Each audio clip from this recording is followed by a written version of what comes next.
So hi, I'm Michael. I'm a business owner, profession jumping entrepreneur and investor, kind of funny improv artist, and quite neurotic. Best of all, I'm always looking for something new and interesting to entertain me. I'm a TV host and your host right now for what we call the Second Scene Podcast. It is a Dweebs global production where you can go for free resume help, mental health assistance, and so much more. There's no catch. They have over 600 mentors from around the world. dweebsglobal.org. I am here today with Susan. I didn't even ask how to pronounce your last name, and I'm never going to get that one right. Go ahead and try it, Michael. Go ahead. Should I have some fun? Okay. Hannifin-MacNab? Yes, you got it. Oh, really? That's right. It's phonetic, yes. Okay. All right. It looks complicating, but it was one of the first ones I've gotten on the first try. All right. Well, after going through the unexpected tragedy of losing her husband, Susan was propelled to act both personally and professionally to find practical tools and resources that would help her and her young son intentionally restore, renew, and rebuild a new life. Susan is a social worker, an educator, a speaker, 5-time award-winning author, and so much more. So thanks for being with me today. Thanks for having me, Michael. I appreciate being here. Yeah. So I cannot imagine losing a wife or a husband. I don't even know where to start with that. How did that happen, first of all? And I know most people don't know where to start with that unless you're living that life, unless you're a widowed person, then we just kind of dive right in. So I'll go ahead and make it easy for you and dive right in. I was married with my husband for 17 years, and we had a 5-year-old. We were living in Australia at the time because my husband was a professor of international business. And long story short, we were on our way back to this country to resettle. And we were back here for about a month when he died in a car accident. So I was left with a 5-year-old child who was grieving and not understanding what was going on, and no job, no car, no housing. I mean, we had just come back. So that was the bottom line and the ground, ground zero for me. And that's where I had to start building from there. So he wasn't sick, it was just an accident. I don't know. Car accident. Yes. And before he was in the car accident, he was missing for 2 weeks before we actually realized he was in a car accident. He just went for a drive and never came back. So I will talk about this later, but in my book, I talk about not only is losing a loved one a grief story, but many of us have trauma embedded with that.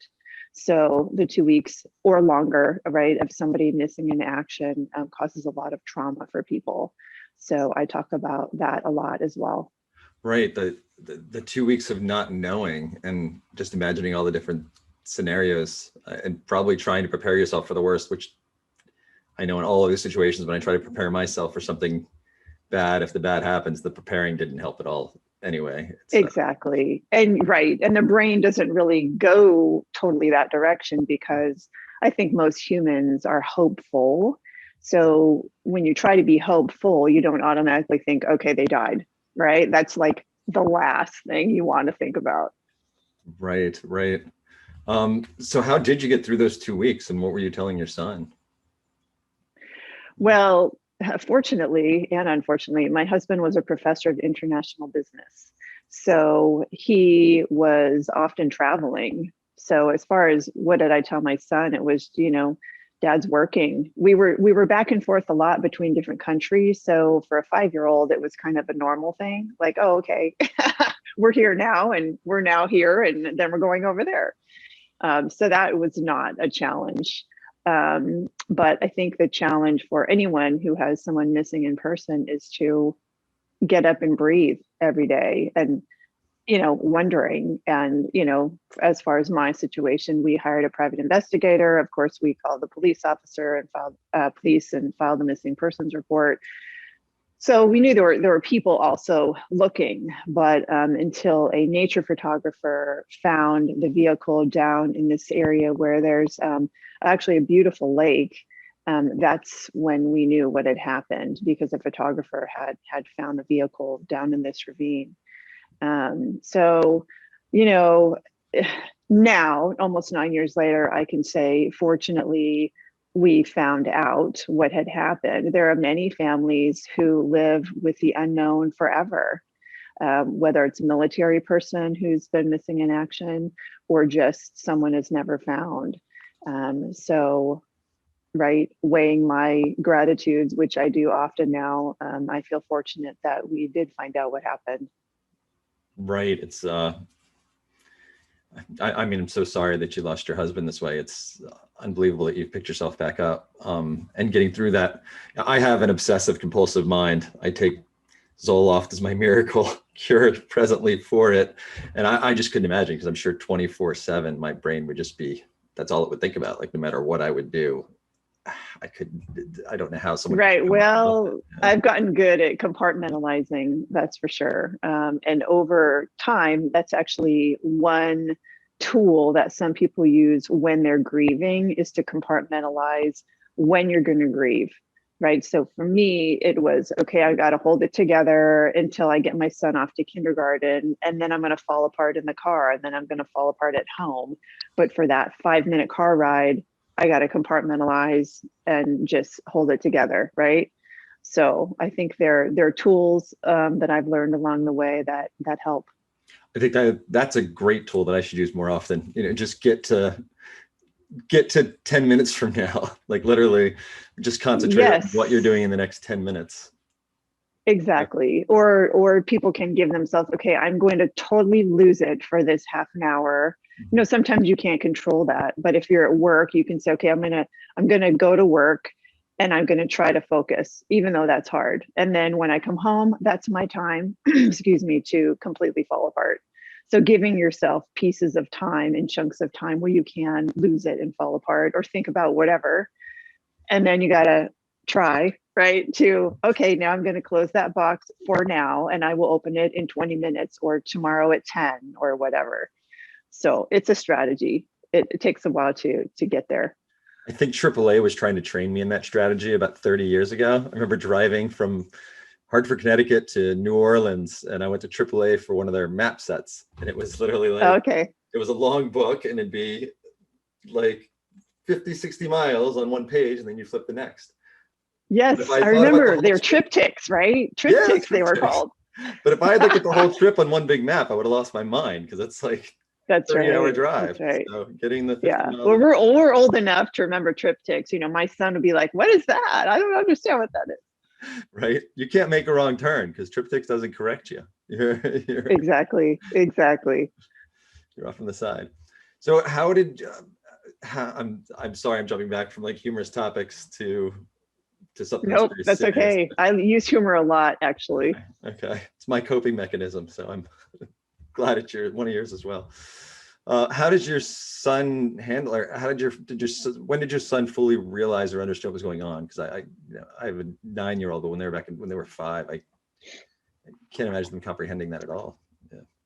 Right. Well, there's so much research on children and what they actually understand at different ages. So young children don't understand that death is permanent. So at around 4 or 5, it's kind of like, is he coming back? Is he not coming back? Kids younger than 5 don't understand what that means, right? Death, is it sleeping? What is that?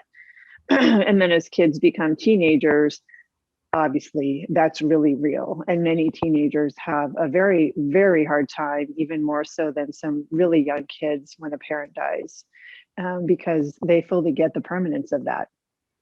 How have you helped your son get through it as he's gotten older? I'm sure it's... that's a great question. I do a lot of work with widowed parents, and part of the work I do now in my second scene is as the programs and education manager for a nonprofit that serves the global widowed community, and it's called Soaring Spirits International. And 3 times a year, we have a conference, a huge conference at a Marriott hotel, one in Tampa, one in San Diego, and one in Toronto. And it's called Camp Widow. And 300 to 400 widowed people, some with children, some without, converge on the Marriott for a 3-day conference for the widowed community. And some of the workshops I do are for parents and talking about how to integrate the life of their parent into their current life. So for instance, we have things all over the house that belong to my son's father. The painting behind me was painted by Brent, my late husband. We lived in Hawaii for a long time and he painted. So we have this hanging up. If you could see down the hallway, his surfboard is in the hallway. His musical instruments that he played are around the house. I have a friend who's a beautiful seamstress, and we took all of his Hawaiian shirts, gave them to her, and she came back with these 2 beautiful wall hangings made from his Hawaiian shirts. And so these things are just part of our daily life. And stories. We have to keep telling our children stories about their parent to keep them alive and to make sure that they get to know their parent through our eyes and the eyes of others. That sounds like something very difficult for a lot of people to do, but I'm sure it's super healthy for everyone involved once you're in it. Right. Yeah. It's healthy and hard at the same time. I had Hawaiian shirts in a big trash bag, not going to throw them away, but I didn't know what to do with them. I knew I needed them, but 4 years later is when the wall hangings happened. So this is not, okay, they die and everything gets put around the house. The reality is, pictures are up and then I put them down. It's too painful to see, right? The person who's not here anymore. So then I put them up and down and up and down. And now this is almost 9 years later for me. So now everything's up. And I know for me, in my belief system, that Brent is with us as we move along. And so we talk about him daily and his things are around us daily. And that's what works for us. All right. It's beautiful. I know my next question is not probably a normal question you're asked, but I'm asking whatever comes to my mind. Let's see. Yeah, okay. So how do you move on maybe and find somebody else when you're still surrounded and still so involved with your husband, with your former husband? Right. That's a great question. And actually dating and repartnering and remarried is a huge topic in the widowed community. We like to say, we don't say moving on, we say moving forward or moving with. So we believe that we move with our person, and there are plenty of people out there who are very open to dating someone who's widowed. We believe that we love harder and stronger, and we know what life is about because we've lost so much. So we have a lot to give and have a lot to offer. It takes, excuse me, a special person though to not be jealous or envious of the other person who isn't here anymore. And I've met many men. I'm not repartnered right now yet. That's a hope for the future. But I've met and dated several men who were wonderful with my son and talking about his dad and, taking him out on his dad's surfboard. So there are plenty of people who have the self-confidence to date someone who's widowed, knowing that we have the capacity to love them and love the person that died. It completely makes sense. Is it ever hard not to judge or compare? Because I know even with exes that I've broken up with or that I didn't want to be with, it's still, you immortalize them, or you remember just the good times. You remember like how, the fabulous times are fabulous times 10, which makes it hard sometimes to. Right. And it's never, nothing was ever perfect. And I'm the first one to say, I love Brent and I will always love Brent. We were not perfect as a marriage. Our marriage wasn't perfect. I don't think any marriage is. Mm-hmm. He had faults, so did I. So I don't think I compare so much in, qualities, but I do know that I'm not shooting for less than I had with Brent. I married someone who was highly educated, who had his financial stuff together, who emotionally had it together, who spiritually was on the same page as I am. So I'm shooting for those things again. I'm not shooting for less than that, but I do know that it's going to come wrapped in a different package, and that's great. I'm looking forward to that.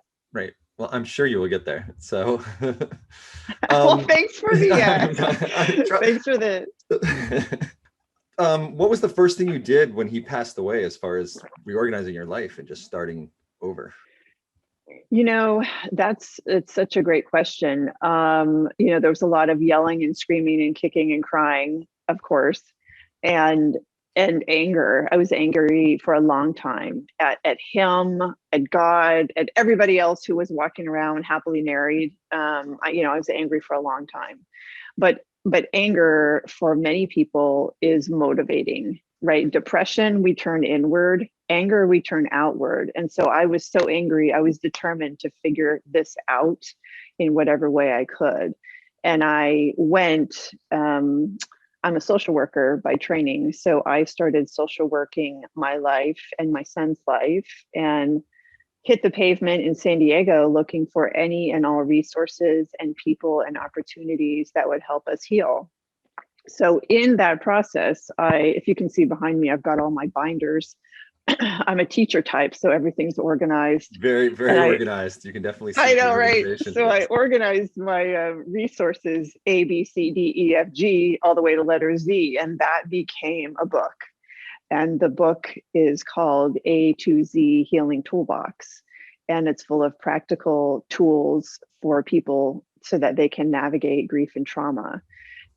So it was little steps at a time and collecting people and information and resources. And I'm still doing that 9 years later. What are a couple of big mistakes you made along the way that you would want to tell people so that they avoid them? Well, I was a social worker, as I mentioned, and so I was used to helping others, gathering information for them. I wasn't so used to asking for help myself.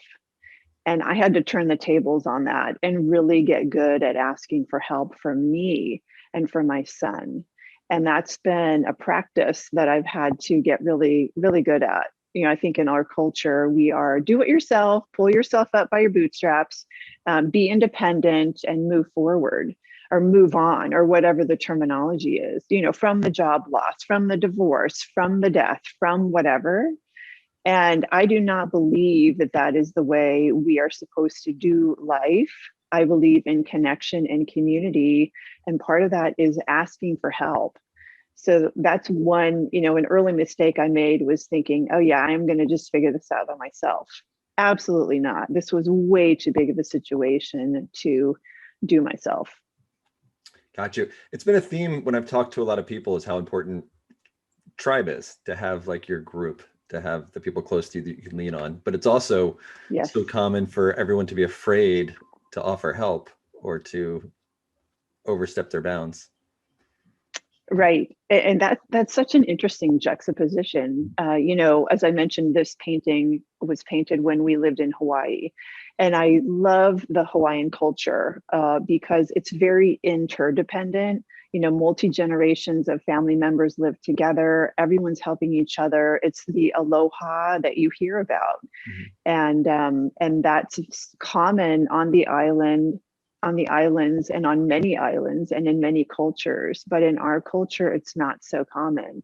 So I tried to just remember my time back in Hawaii and really just look for the people who could be part of our support network and not feel like I had to do this all by myself. Gotcha. Have you ever thought about going back to Hawaii? Oh yes, many times. We go back and visit often, but who knows? Maybe someday I'll move back there again. Yeah, I've never been. I want to move there. It's beautiful. Yeah, it looks it. So it's so far from the East Coast. So it's whenever. That's true. Whenever I start planning, I'm like, yeah. It's worth it. It's worth it. Once you get over there, you'll be happy you did. I'm sure I would. You created the A to Z Healing Toolbox. Are there I did. a couple of the most useful tools you can share with us right now? Sure. I'm just going to show the book cover so people know what it looks like. It's Z Healing Toolbox, a practical guide for navigating grief and trauma with intention. And so in the book, yes, our letters A through Z, 26 different tools people can move to help them through the grief and trauma process. Because I'm still looking for the magic wand. And since I haven't found it, I figured, you know what, let me give people some helpful tools. Well, let's just start with letter A. You know, most people realize by now that animals, A is animals in the book, animals and animal therapy really helps. Well, why? And what if you're allergic to cats? You know, how can that help? How can people integrate an animal into their life to help with healing? You know, physicians have been prescribing therapy dogs for a long time to help lower depression in humans, lower anxiety in humans, and increase our levels of you know, the happy hormones.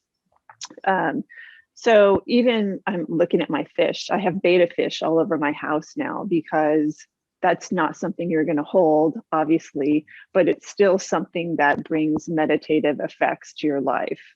2 years after Brent died, we got our own therapy dog who's actually sleeping on the floor just over there. And he's helped us immensely just get out. You know, they force you to move, go to the pet store, buy the pet food, go take them for a walk. Animals are huge in healing. So that's one tool that people know about sometimes. Letter J is journaling. And I talk about journaling a lot because that is something that if I heard one more person say, you know, if you just start writing things in a journal, you'll feel so much better. And I just wanted to punch people because that was not helpful to me. But in the book and when I speak, I talk about there are many different ways to journal. One is through writing, right? We get on our left side of the brain and we write about order and logic and things that make sense. Well, in my situation, nothing made sense. So that meant I had to access the right side of the brain, which is where colors and imagery and sound and light are stored. And folks can do what we call an illustrated discovery journal, which is pictorial. So no words involved, just pictures, getting stacks of magazines and ripping out images that call to you and gluing them in a book. There are many, many ways to journal. So those are the two of the letters. Gotcha. They've got to be super helpful. I know my dogs keep me busy and keep me active, and yes. just having them there, wanting to be with me. It just feels good when there's nothing else, no one else around, or feeling exactly down. Right. I mean, we love our oxytocin, and that's the bonding hormone. So animals do that for us. Right. When they're a therapy dog, do they stop peeing in corners and doing other things that aggravate you? Are they trained out of? Yes. Yes. So lots of training. Well, there's service dogs, right? And those dogs are trained to be with one individual. And then therapy dogs like mine are trained to be with everybody. So my dog Kai can go into homes for patients, that he can go into hospitals. He's trained to not pick up things off the floor.